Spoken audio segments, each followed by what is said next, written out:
A few months ago, I was gifted some heirloom sourdough starter that's over 200 years old from a lady in Wisconsin. I've been using it to create my own sourdough bread, and it's truly is like magic. Making your own bread and eating your own creation and drinking a good cup of Earl Grey tea, the feeling, the reward is so huge. Well, thank you for stopping by my YouTube channel, A Moment with Jan. That's me, where I just talk about things that I'm interested in and I like to share with other people. So let's get to making this loaf of bread. A lot of my friends have asked me to teach them how to make my loaf of bread, and well, here it is for you guys. Take your sourdough starter out of your fridge and let's feed it so we can make our loaf of bread.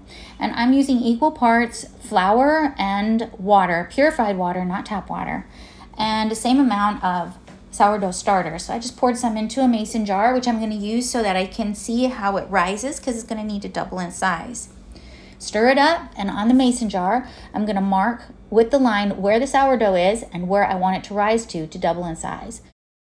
I put it outside in the nice warm South Texas heat wave right now, so it would bubble up really good. It took about an hour and a half for it to double in size. In the meantime, some toast, Earl Grey tea, and look at all the bubbles in the jar. It's ready to go. In a bowl, measure 285 grams of room temperature purified water. Make sure to use a scale. Add 150 grams of your active sourdough starter. And then you're going to just get a spoon and just kind of stir it up until it's, pretty incorporated. I found sourdough bread to be pretty forgiving. Measure out 500 grams of organic bread flour and add that to your mixture, and 9 grams of salt, all measured out. Put some oil on your hands so this doesn't stick too much to your fingers. Give it a nice mix in to incorporate everything. Then you're going to pat the top of the dough with some oil and cover it with saran wrap to let it rest for 30 minutes. And each step, after every 30 minutes, you're going to see the dough just transform. We're going to be doing a total of 4 stretch and folds. So each of them 30 minutes apart. So here's our first actual stretch and pull, and you can see the dough is already looking more like dough, then it's not so sticky anymore. Oil it, cover it up, wait 30 more minutes, and watch this. Ooh, see that stretch? Pull, stretch, shake, and then fold it back in, turning the bowl so you get all the sides. Then flip it back over, oil it, and let it rest another 30 minutes. It takes a little bit of patience. I like to do these steps when I know I'm going to be in the kitchen or I'm watching a movie, because the steps don't take long. It's the waiting the 30 minutes in between. So I have it kind of planned out where I'm going to be home. I know I'm going to be available every 30 minutes to take a couple minutes to stretch, pull, and fold. Look at how that dough is just really transforming into something that looks like sourdough bread. I have no Dutch oven and I don't have any proofing basket, so I proof right in my bread pan, and trust me, it works. So I'm giving it a last stretch so that I can shape it into a log for my bread pan. You can see I'm making a rectangle, folding, and then folding the edges in, and then kind of shaping my log.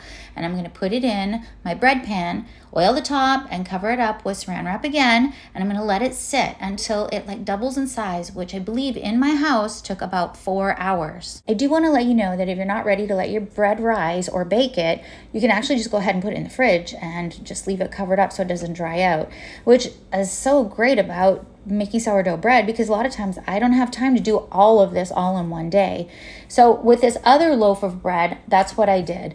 I put it in the fridge, took it out the next morning, I let it rise for a couple hours until I thought it was doubled in size, and then I baked it. The general rule of thumb, you'll know your dough is doubled in size when it's about even with the edge of your bread pan, not above it and not too far below. And actually this one had not risen enough. It turned out to be a little dense, but it was still super delicious and we ate it anyway. Okay, back to the loaf we're working on. I added some jalapenos on the top. We like jalapenos.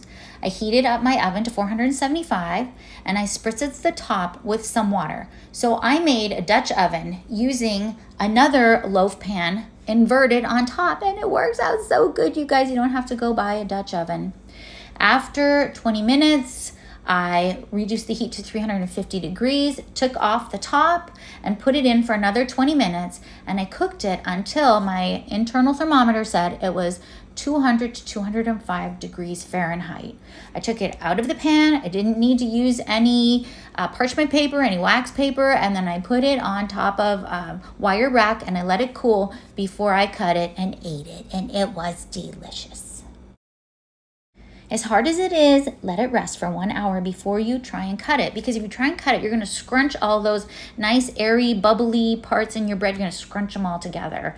And then I like to slice mine with a bread slicer. And if my loaf is, sometimes I get a loaf that's a little bit more dense. Maybe I didn't let it rise enough or whatever. I have never thrown a loaf of bread away. They always taste good. I just slice my bread really thin, like maybe 1/4 of an inch, and they're about 70 calories a slice when you get about almost 30 slices out of your loaf. And I actually like them like that because when you toast them, they're nice and crunchy. Well, happy sourdough bread making. And if you have any questions or comments, suggestions, please comment below. And God bless you guys, and create and have fun. Bye.